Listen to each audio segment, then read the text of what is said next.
are live here in the Pigskin Mafia Podcast YouTube channel. Ladies and gentlemen, welcome to what surely has been a phenomenal college football season. We are finally here, folks. Today's the day. After Conference Championship Week, we'll do the recap tomorrow. There were some fantastic blowouts. There was an awesome, incredible SEC championship game.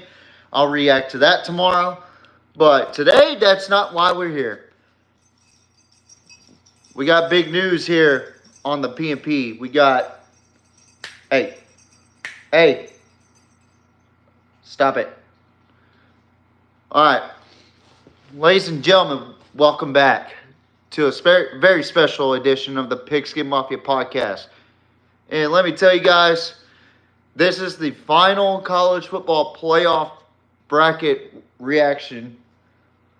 It's not the rankings, it's the bracket this time that we're going to be reacting to. And also, Kirk Herbstreit'S son chooses a school, but what school? It's not Ohio State, I can tell you that. It must be a team from up north, which I'll take a deep dive on that here in just a second. But first, let me just say, what a phenomenal college football season it's been. It's been incredible, guys. I mean, for the most part, we had a lot of upsets. We had a lot of parity or paradigm shift is what I like to call it, because there's no true number one team in the country right now, which we're going to be proven wrong throughout the college football playoff. As we'll be crowning a new champion, and this is going to be exciting, man. I'm looking forward to this playoff because you got more teams involved. You have more to fight for. You have a lot going on in this playoff. And I just want to say thank you all for tuning in to this awesome podcast. I mean, this has been a wild year of college football. And shout out to all the players that played and didn't decide to hit the transfer portal right away and are deciding to play in the bowl games. First of all, let's just put that away. Thank you guys for playing in the bowl games. Bowl games used to mean something. Nowadays, it's more or less, I'm prepping for the NFL, where Travis Hunter and Shedeur Sanders are saying, no, I'm going to play in that fucking game. They're playing in the Alamo Bowl against BYU. And I'm pretty excited about that matchup. Not really, but I'll explain my reason why. Not tonight, but later on the podcast this week. But first, we got to get something out of the way. Kirk Herbstreit'S son, Chase Herbstreit, a 3-star quarterback out of St. Xavier's high school up there in Ohio. Pretty infamous high school up there. And everybody knows Kirk Herbstreit as an ESPN analyst. What people actually don't know is that he used to play for Ohio State as a quarterback. And a pretty decent one at that. And this had to be told on the P&P. Normally, I don't really talk about recruitment unless a recruit asks me to talk about them, or, which that's never happened, or something big like this happens. So, his son, Chase, doesn't commit to Ohio State. You know where he commits to? He commits to the University of Michigan. Michigan. Or better known for the Buckeye fans, the team up north. This was interesting to me because they already have Bryce Underwood up there. And now Herbstreit'S son going up there to be under Bryce Underwood? Or is he competing for that spot? Who knows? He's a 3-star talent out of Ohio. going to the team up north, as Buckeye fans say, but Michigan.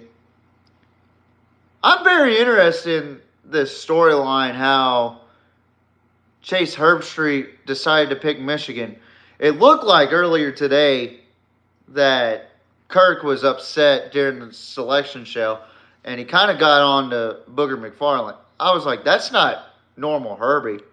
Herbie's like usually excited about this and whatnot. A lot of people were speculating that it was due to the fact that some team didn't make it into the college football playoff, which we'll break that down here in a little bit. But it was his son choosing Michigan over Ohio State. I'm actually really curious to know why that is, and I'm really intrigued to find out that story. And I'm sure it'll pop up later on social media sometime. But man, we are here. We are live in living color. We are finally here at this point of college football where conference championships are done.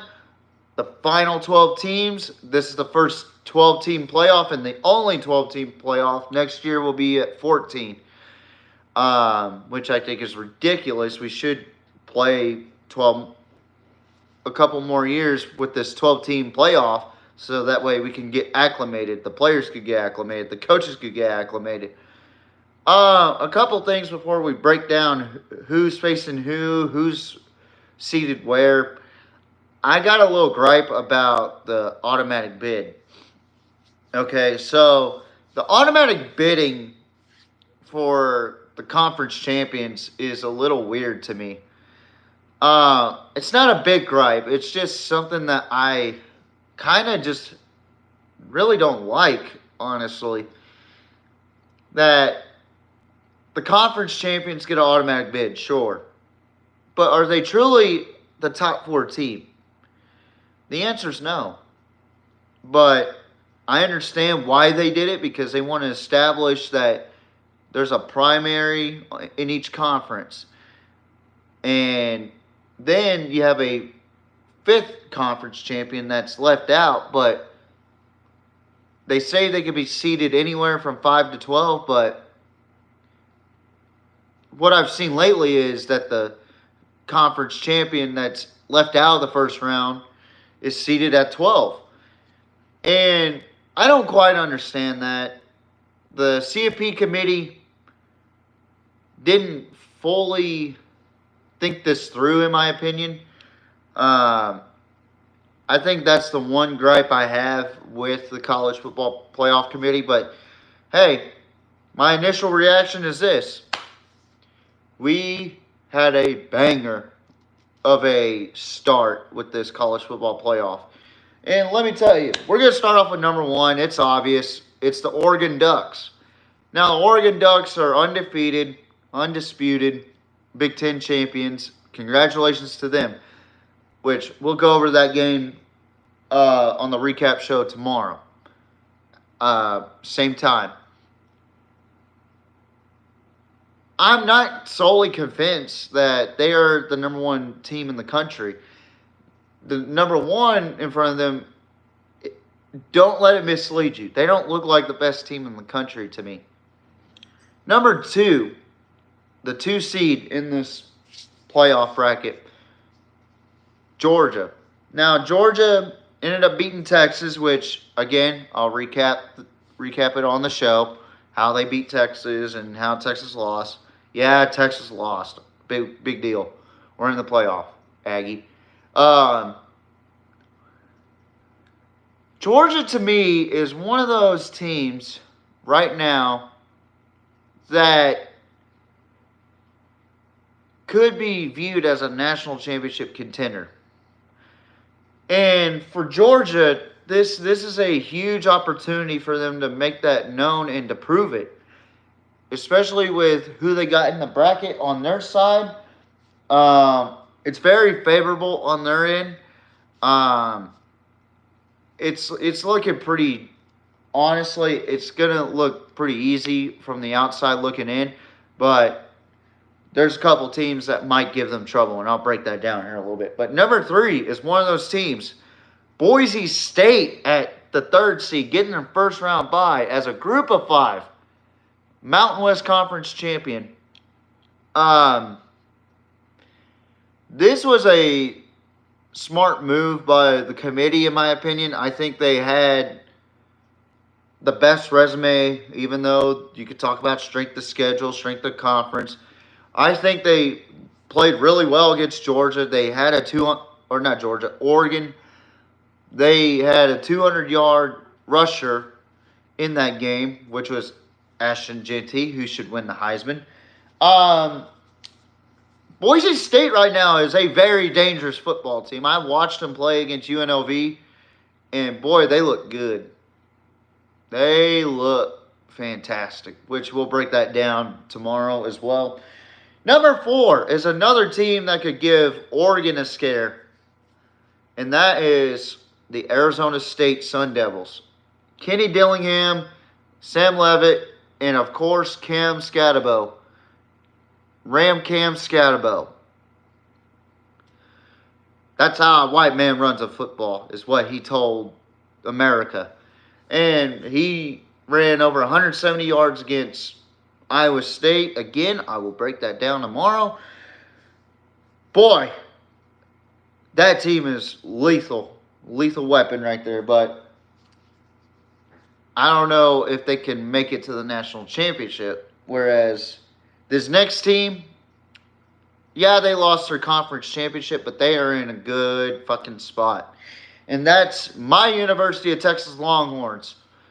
Texas needs to capitalize, and they would have won that game by a major margin. But without speaking about what happened in that game, I think this Texas team is destined for greatness. They just need to execute properly and stop with the bullshit on offense. Defense has been lights out all year. They just need to stay consistent. And number 6, that's right, Penn State, runner-ups of the Big Ten championship. I don't know what to say about this team. This team is like hit or miss. It's crazy to me. Like, this Penn State team is a good football team, but they could get beaten. They could get their ass whipped at any point. The score could indicate different, but the line of scrimmage could say otherwise. But they could have a clear path to the national championship. You never know with this team. But this next team could give Georgia a lot of trouble. And that's Notre Dame. Notre Dame is a weird team, in my opinion, that is sneaky good, that could give Georgia a lot of fits and trouble. But, man, oh man. I don't know if I could trust Riley Leonard in big-time games like this. Number 8, the Ohio State. Kirk Herbstreit'S alma mater. All right, so this roster is worth $40 million. So I've heard, right? I've heard it all, right? But I'm telling you guys right now, this team better get locked the fuck in on offense. And I'm really serious when I said Will Howard is not a great quarterback. Because this next team that they're about to play, they don't play no fucking games on defense. You know, and this team right here could give Oregon a lot of trouble if they advance. They could give Ohio State a lot of trouble. This team, to me, is like one of those teams in the SEC that you got to watch out for. And that's the Tennessee Volunteers at seed number 9. And this game will be played at Columbus, Ohio. Remember, the teams that are 5 through 8, they get to play at home.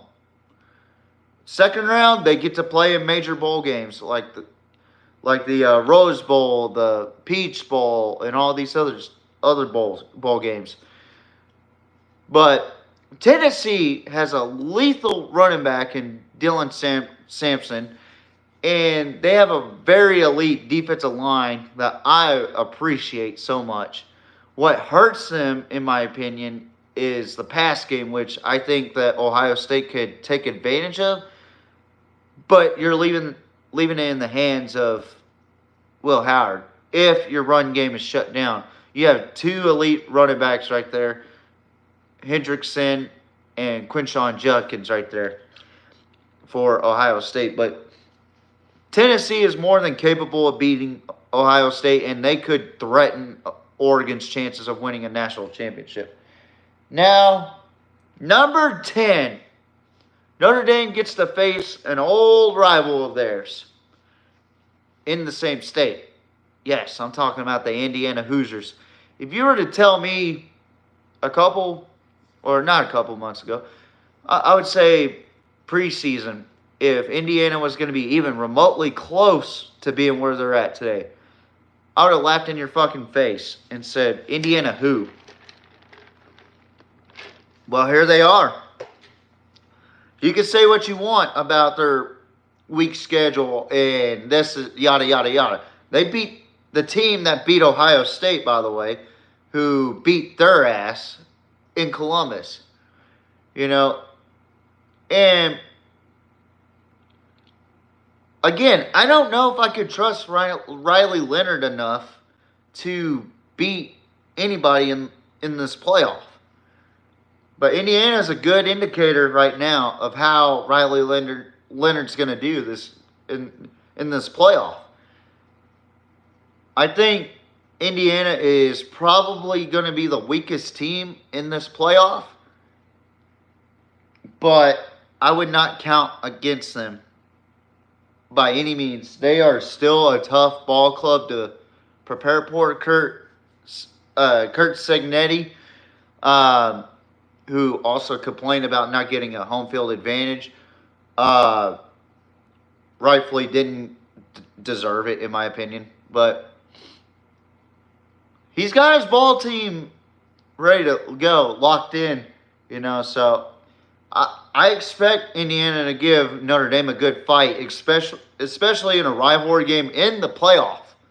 Now, Indiana views this as a major rivalry. I don't know if Notre Dame really gives a shit about Indiana, but if I'm Notre Dame, I'm watching out for Indiana in this case. Number 11. Now, this is where the committee had to decide who was getting that final spot. Was it going to be Alabama or was it going to be SMU? Because Miami was out the door, okay? So it had to be between Alabama, who had a stronger strength of schedule, who had 3 top 25 wins, or it had to be SMU, who was in a conference championship game, undefeated at that point in their conference, and controlled their own destiny. Weaker conference, but they controlled their own destiny. They may have lost by 3 points, but they were still in the conference championship. So it was a really tough decision right here for the committee. It was either going to be conference championships don't matter, or B, strength of schedule doesn't matter. To me, despite me saying that conference championships do matter, I also value strength of schedule. However, the committee thought what I thought, that Alabama should have beaten both Vanderbilt and Oklahoma. Should have taken care of business, or else SMU would have been out of the playoff. The SMU Mustangs had, at the number 11 seed,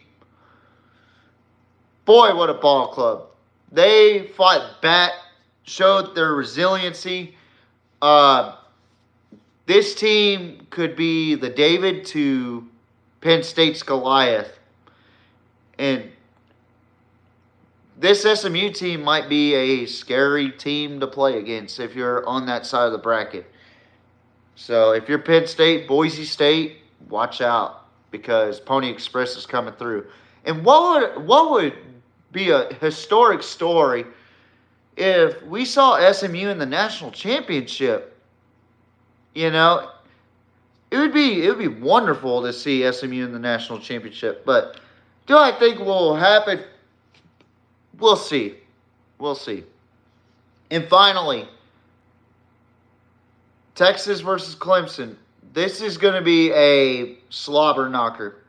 Like I said about Georgia and Texas, this is going to be what good old JR, former Oklahoma Sooner, Jim Ross would say. This is going to be a slobber knocker. Now, let me emphasize how important this game is. Okay? This is a dream matchup for me. Dabo Swinney taking on Steve Sarkisian. Quinn Ewers taking on Cade Klubnik. Two former Texas boys. Cade Klubnik was a Austin native. Went to school at Austin Westlake. Played with Michael Taft, Ethan Burke. All these guys that went to Westlake. And Andrew Makuba, former Clemson transfer. Nobody's talking about that, but this show right here is talking about it. Andrew Makuba, Clemson transfer, decided to transfer to Texas. Well, it's being played at DKR, probably going to be sold out. It probably already is sold out. This is going to be a fun fucking game to watch. Say what you want about Quinn Ewers. He's a damn good quarterback. And I think Cade Klubnik has really grown up as a quarterback. I think this is going to be a fucking shootout, man. I'm really looking forward to watching this game.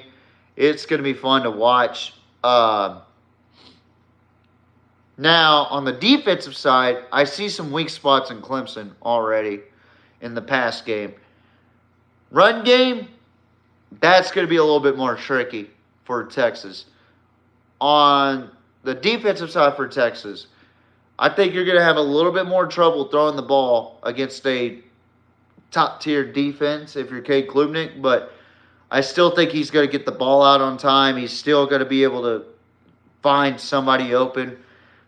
It's just the fact that this defense is going to come in hot and heavy, especially after a big-time loss in the SEC championship in overtime. This is going to be a fun one, in my opinion. I don't care what anybody says. This one is going to be fun to watch. But my overall thoughts about these matchups right here. Ohio State, Tennessee, that one is probably going to be my game of the week right there. Or my game of the first round right there. Just for the simple fact that you got two different styles, but similar attacks for both Ohio State and Tennessee.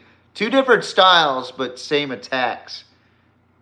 It's weird. Like, the way Tennessee attacks is like they open up for the pass, whereas Ohio State, they open up for the run. It is so polar opposite. It's not even funny. And I think Ohio State has a really good defense, but you still got to face Dylan Sampson, who is a dog, So it's going to be a fantastic matchup in the horseshoe. And then Texas and Clemson, I already said it. It's going to be a slobber knocker. Notre Dame, Indiana, that one's going to be a surprising game, I think. That one is going to surprise a lot of people. Indiana might start off hot, and then Notre Dame might bounce back. I mean, it's going to be a fun one to watch. All these games are going to be fun to watch, but it might be a little bit slower than Ohio State, Tennessee, Clemson, Texas. And then finally, Penn State, SMU. I think this matchup will define how the College Football Playoff Committee either got it right, got it wrong, or SMU could just shut everybody up about that. it's gonna be a tough task for SMU. Don't get me wrong, because that defense for Penn State's pretty stymied, and Drew Aller just had probably one of his best games that I'd ever seen him play against Oregon. Um, it's gonna be an interesting battle. Two different clashes of styles, just like the Tennessee Ohio State game and Notre Dame Indiana game. Clemson and Texas are kind of similar in the sense, but man, I am super excited for this playoff round. I mean, or these playoffs. It's going to be incredible. I didn't give any predictions away. I haven't even gotten started with that yet.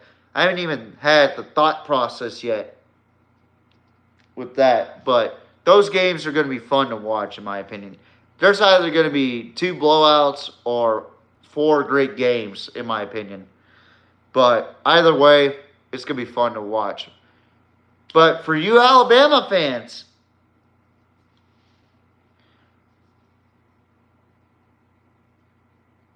have fun at the RealQuest Bowl against Michigan. Because I told you so. Again, you had no bark in the bite when you lost to Oklahoma. You may have had a chance against Vanderbilt. You may have had a chance against Tennessee. But you stunk it up in Norman, Oklahoma. Therefore, you are out. You know who had more bark in the bite? Ole Miss did. But guess what? Ole Miss lost games that they shouldn't have lost to. Kentucky. Who else did they lose to? I know they beat South Carolina. They beat Georgia. I mean, Ole Miss has a better case, is my point, than Alabama. But you get the picture on that. But, folks, I had fun talking about this stuff. Herbstreit's son commits to Michigan over Ohio State. The college football playoff bracket is official. It is signed. It is dated. It is printed. Your college football playoff is here. It is finally here. We don't have to debate anymore. Just watch the game and either complain about it or accept the fact that your team just sucks. Whereas those teams in the playoff earned their right. And 3 claps for all 12 teams. Arizona State, coming into the Big 12, picked dead last. Won the conference. 3 claps for Kenny Dillingham and the Arizona State Sun Devils. Boise State, 8-6 last year. Got a Heisman contender chasing Barry Sanders' record. Only 132 yards away. 3 claps for that.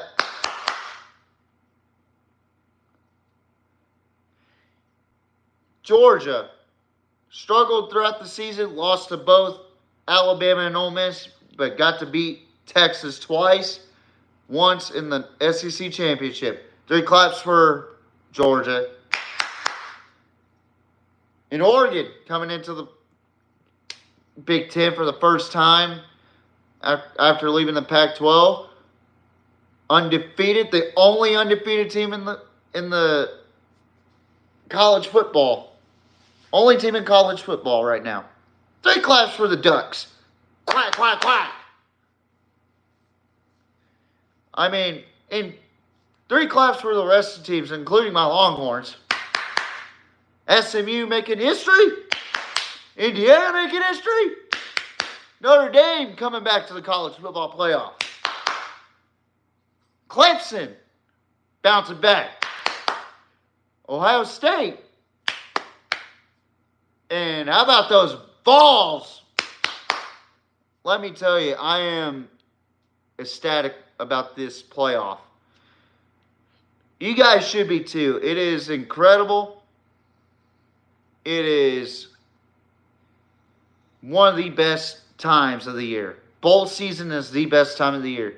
Now, let's just hope that there are less transfers in the transfer portal. And none of these guys are in the transfer portal belong to a playoff team. I'm just praying for that. I need everybody on that field that's not entering the transfer portal in the playoff. Please, God, please.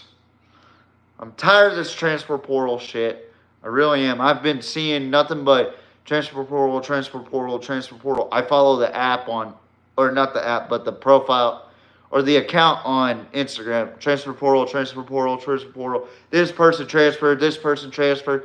The shit's got to stop, man. We got to stop transferring when we're not getting a starting spot or whatever. Whatever the case may be. I just saw Ohio State's backup transfer. That could be a huge disadvantage regardless of what you think. The backup QB. We saw what Georgia's backup QB did in that game in the SEC Championship. We got to stop transferring so much. In my opinion, we shouldn't even have a transfer portal until after the national championship.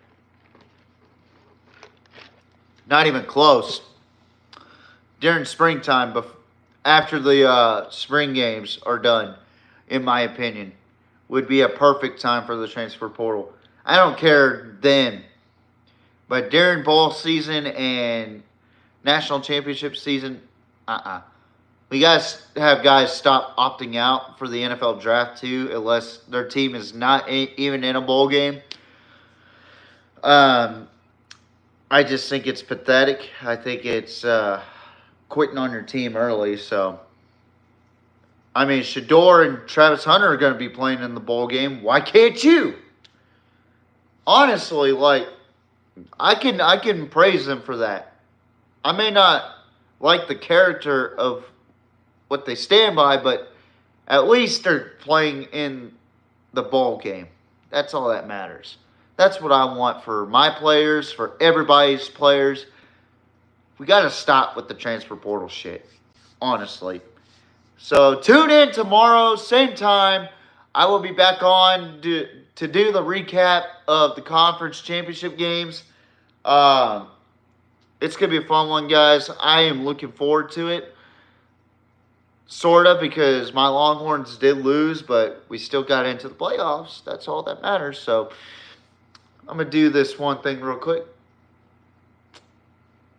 Goodbye. Good night. Bang. Y'all have a wonderful evening, and I'll be back here tomorrow. Ta-ta for now.